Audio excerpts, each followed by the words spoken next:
Last time he got out though, he was acting like he was up in there mobbing though. And I let it be known. I let it be known that I was from the Central Valley. I let it be known. Man, they like you was put in a position where you had to bang and shit. Man, come on, man. Ain't nobody tripping on you, man. You a Southsider.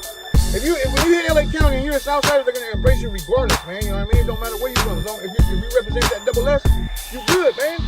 And as long as you ain't no sucker about shit, you gonna be calm. The youngster got talent. The only thing that's fucking him up is his delivery, his action, right? And it puts him in another category because he sounds too old schoolish, right? Too gang banged out, right? But like I said before, he's a youngster. He can only get better, right? And I'm not knocking him, right? I'm just saying that his style, it sounds outdated. I know this pistol, dog. And I used to write this Buster bitch, and I decline on your phone calls. Mic check.